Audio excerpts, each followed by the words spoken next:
Nous vous proposons dans cette vidéo de faire un focus sur les sélections qui sont organisées par l'Institut des métiers dans les métiers de bouche, dans cette filière, et plus particulièrement sur le BP boucher ainsi que sur le BTM chocolatier. Je tiens aussi quand même à préciser que les entreprises sont en cours de recrutement pour préparer la prochaine rentrée. Des contrats d'apprentissage nous sont déjà parvenus et d'autres viendront. Et les candidats qui s'inscrivent notamment au travers du portail vont pouvoir bénéficier de cet accompagnement de l'Institut des métiers sur les contrats d'apprentissage qui sont proposés. Je rappelle également que le gouvernement a prolongé jusqu'au 31 décembre prochain les dispositifs d'aide dans le cadre du plan Un jeune, une solution et qui permet aux entreprises de bénéficier d'aides de 5 000 ou de 8 000 euros en fonction du profil du candidat. Pour parler des métiers de bouche, j'accueille Florence Bralic. Florence Bralic, bonjour. Bonjour. Merci d'être avec moi sur ce plateau. Vous êtes la chef de secteur sur les métiers de bouche à l'Institut des métiers. Mais avant de vous poser quelques questions sur le processus de sélection tel qu'il est organisé à l'Institut des métiers, je vous propose que nous regardions ensemble une vidéo qui présente un ancien apprenti de chez nous qui aujourd'hui est chef chocolatier, M. Clam, à la ruche Trianon à Aubière.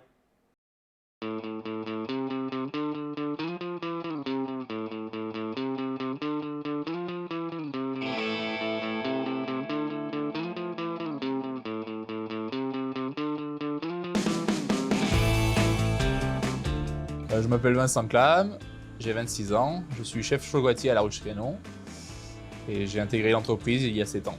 Donc j'ai choisi ce métier parce que depuis tout petit je voulais être pâtissier et puis après j'ai découvert le monde du chocolat via mon apprentissage et je suis tombé amoureux du chocolat. J'ai commencé mon apprentissage en 2010 par un CAP pâtissier, donc sur 2 ans. Ensuite j'ai voulu pousser mes connaissances par un CAP chocolatier confiseur que j'ai réalisé en 1 an à l'Institut des métiers. Moi j'ai choisi l'apprentissage parce que j'aime le métier manuel, donc chose que j'ai fait après la 3e en apprentissage. J'ai voulu du coup poursuivre mes connaissances avec un CAP chocolatier confiseur. J'aimais pas trop l'école classique, donc je trouvais que l'alternance c'était un bon compromis pour être 3 semaines par mois à l'entreprise et 1 semaine par mois à l'école.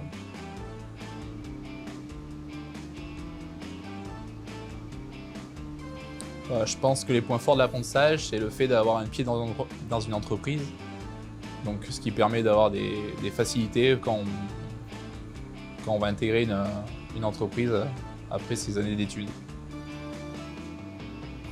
J'ai été formé par 3 entreprises, le Fournil de Montferrandais pour mon CAP pâtissier, le Lautrec pour mon CAP chocolatier confiseur, et ensuite j'ai intégré la ruche Trianon où j'ai poursuivi mon parcours. J'ai trouvé un travail assez rapidement, parce que déjà je suis tombé sur un bon maître d'apprentissage. Aujourd'hui je suis également à mon tour maître d'apprentissage. Nous avons 3 apprentis qui sont à l'Institut des métiers, donc c'est mon rôle aujourd'hui de les former, de leur transmettre ce que j'ai appris durant toutes ces années. Donc si je devais donner un conseil à un candidat pour trouver un apprentissage, déjà c'est de prendre sa bonne voie, choisir le bon métier, un métier qui lui plaît, passionnant, et prendre du plaisir à faire ce qu'il fait tous les jours. Le chocolat, c'est d'une passion aujourd'hui pour moi. J'aime travailler les goûts, les textures, tout ce qui est niveau artistique. Je trouve que c'est un métier très complet, très technique également.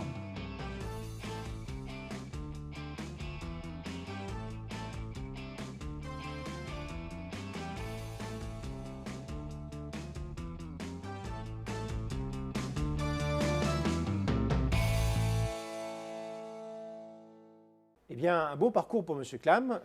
Florence, est-ce que justement, c'est l'occasion de pouvoir rebondir sur cette filière qui est la filière du chocolat à l'Institut des métiers, qui se compose d'un certain nombre de diplômes que vous allez nous évoquer et également la sélection telle qu'elle est organisée à l'Institut. Oui, effectivement, le métier de chocolatier fait appel à beaucoup de compétences professionnelles. Donc, au niveau de l'Institut des métiers, nous formons au CAP de chocolatier, mais également au BTM, donc brevet de technique des métiers. C'est un diplôme de niveau baccalauréat, donc, qui est délivré par la Chambre des métiers et de l'artisanat et qui est bien sûr reconnu par les organisations professionnelles.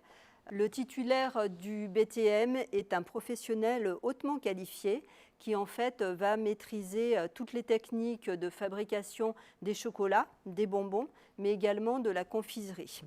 Alors ça suppose effectivement, pour intégrer ce type de formation, d'avoir déjà des bases solides au niveau de la chocolaterie. Pour intégrer le BTM à l'Institut des métiers, il y a un certain nombre d'exigences. Alors déjà, en termes de prérequis au niveau du parcours scolaire, nous recrutons des titulaires d'un CAP de chocolatier et des candidats qui ont également des compétences en pâtisserie qu'ils ont pu valider aussi à travers un CAP.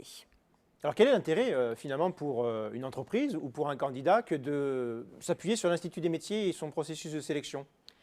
Alors effectivement, cette année, l'Institut des métiers a souhaité mettre en place des épreuves de sélection pour les candidats. Il faut savoir que les métiers de bouche sont actuellement très prisés par de nombreux candidats et notamment par les jeunes générations qui trouvent un intérêt dans ces métiers parce qu'en fait, c'est un métier qui leur parle. La chocolaterie est en expansion également. Effectivement, Florence, ce sont des formations et des métiers qui sont assez médiatisés, hein, notamment au travers d'un certain nombre d'émissions qu'on ne citera pas ici. Quelles sont vraiment les exigences finalement attendues au terme d'un BTM qui font qu'on veut être vigilant à l'Institut des métiers dans le processus de sélection des candidats? En fait, c'est vraiment en réponse aux besoins des entreprises parce qu'on est sur un poste hautement qualifié. Et les professionnels recherchent effectivement des candidats très motivés, mais ce n'est pas le seul critère de recrutement. Pour suivre un BTM, il faut également avoir de solides bases, notamment en chocolaterie, en confiserie, en pâtisserie. Le programme est très chargé. Et on a vraiment besoin de pouvoir s'appuyer sur les acquis de base du candidat pour lui permettre de progresser, d'évoluer professionnellement et puis aussi de développer toute sa créativité qui est très importante pour ce métier et je dirais même fondamentale. Alors, encore une fois, toujours je dirais, en contact avec la réalité de l'entreprise et pas vraiment celle qui est véhiculée par certaines émissions. Quelles sont ces étapes de sélection qui sont mises en place à l'Institut? Alors, concernant l'Institut des métiers, au niveau des étapes de sélection, nous allons présélectionner les candidats qui ont répondu sur le portail de l'Institut des métiers en complétant leur dossier de candidature. Donc, sélection sur des critères effectivement pour vérifier s'ils sont titulaires du CAP chocolatier, s'ils ont des connaissances en pâtisserie. Et nous allons organiser des entretiens de recrutement avec ces candidats qui auront été présélectionnés. Donc un entretien avec le formateur référent. Donc pour prendre connaissance du parcours du candidat, vérifier sa motivation, son projet professionnel, son objectif de souhaiter se qualifier, je dirais, d'une façon plus approfondie au-delà du CAP. Et le formateur va également organiser des tests pour vérifier les aptitudes techniques et manuelles du candidat. Dites-nous, Florence, quel est le profil un petit peu d'entreprise qui permettent à un candidat de se former en BTM? Le BTM peut répondre à un large profil d'entreprise puisque les débouchés sont vraiment nombreux. Le titulaire d'un BTM est un futur chef de fabrication, chef de laboratoire. Il peut donc travailler dans des entreprises artisanales. Il peut également travailler dans l'industrie agroalimentaire et dans des laboratoires pour des préparations en chocolaterie et confiserie. Il faut effectivement dire que la formation BTM fait une large part aussi en matière de gestion d'entreprise, outre les compétences techniques qui sont attendues et la créativité que vous avez évoquée.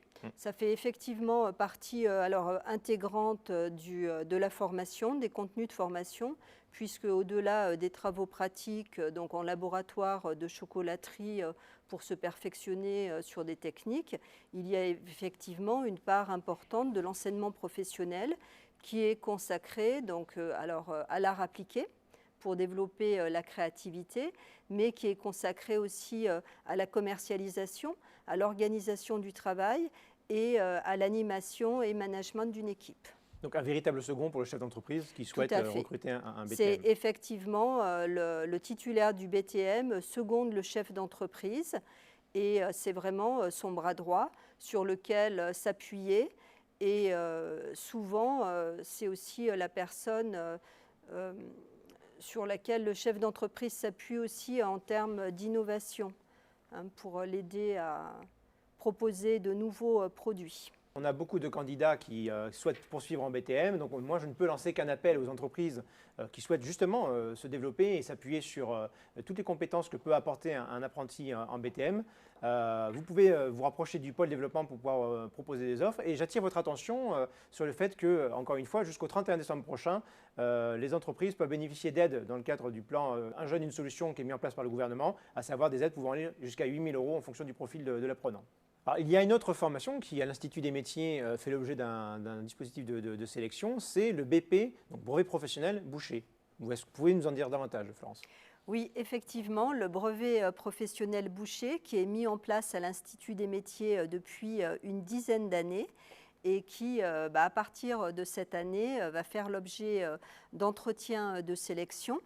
Les métiers de la boucherie sont très attractifs et nous souhaitons recruter des candidats qui sont motivés, qui ont pris toute la mesure du poste, puisque en fait le titulaire du brevet professionnel en boucherie est un professionnel confirmé et qui va maîtriser des techniques. Alors je vous coupe, Florence, vous parlez de technique, j'ai entendu parler de la coupe nationale, qu'est-ce que c'est? Oui. Effectivement, dans le cadre de leur formation, les apprentis sont formés sur la coupe réglementaire nationale, qui en fait est une technique de découpe de la carcasse et qui sert à optimiser le rendement en limitant au maximum les déchets et qui va permettre aussi de valoriser les bas morceaux. Et ça s'inscrit en fait aussi complètement dans une démarche de développement durable. Donc c'est un élément technique important et qui est très prisé par les entreprises puisque le boucher titulaire du brevet professionnel sera en mesure effectivement d'effectuer ce type de pratique au sein de l'entreprise. Alors, on a déjà eu l'occasion sur ce plateau de parler de la filière boucherie qui est vraiment en pleine transformation et qui, sans faire de mauvais jeu de mots, à la cote en ce moment. On avait évoqué avec Jean-Michel Montorier, un des formateurs en boucherie. C'est un métier qui se transforme et qui attire beaucoup de candidats. Donc, on a eu une augmentation très significative parce qu'il y a aussi des entreprises qui ont choisi de faire confiance à l'Institut des métiers pour les former. Et le fait de travailler sur une sélection renforcée sur le BP permet aussi de sécuriser finalement le recrutement qui sera fait par l'entreprise et le parcours de formation pour le jeune, là aussi également. Est-ce que vous pouvez nous expliquer quelles sont ces étapes du processus de sélection sur le brevet professionnel boucher? Donc effectivement, c'est important pour l'Institut des métiers aujourd'hui de pouvoir encore mieux répondre aux attentes et aux exigences des professionnels de la branche. Et beaucoup de candidats suivent actuellement une formation de CAP boucher. Il n'empêche que tous ne pourront pas prétendre à une formation pour suivre le brevet professionnel. Il y a un certain nombre d'exigences. On est sur une formation de niveau 4, niveau baccalauréat. Et en fait, vraiment, l'idée de ce recrutement, c'est de coller au mieux aux besoins des entreprises. Donc, il va y avoir des entretiens de sélection avec les candidats. Bon, dans un premier temps, nous allons bien sûr étudier leur dossier de candidature, puisque pour prétendre à un brevet professionnel, il faut déjà être titulaire du CAP de boucher obligatoirement. Et ensuite, des entretiens de sélection avec le formateur référent. Donc, notamment à travers un entretien de motivation pour connaître le parcours du candidat, ses aspirations, son souhait d'évolution professionnelle à court terme. Le titulaire du brevet professionnel, c'est demain le candidat qui pourra créer ou reprendre une entreprise artisanale.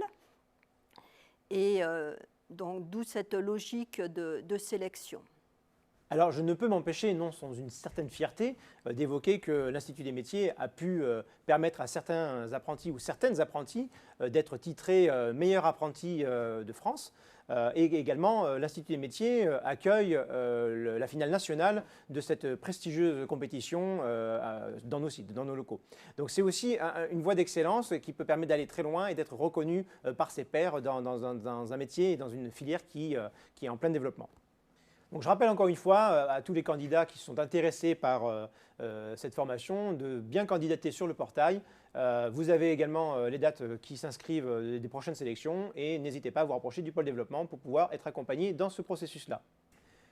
Il me reste maintenant à conclure cette vidéo. Merci Florence d'avoir été avec moi pour présenter ces deux formations qui bénéficient là aussi d'une sélection spécifique. Je vous remercie. Je remercie également toute l'équipe de la Coupole. Je remercie également M. Clam de la ruche Trianon à Aubière et évidemment notre MOF Barbara Sondécoté qui a su nous rendre et nous enjoliver pour l'occasion. Merci.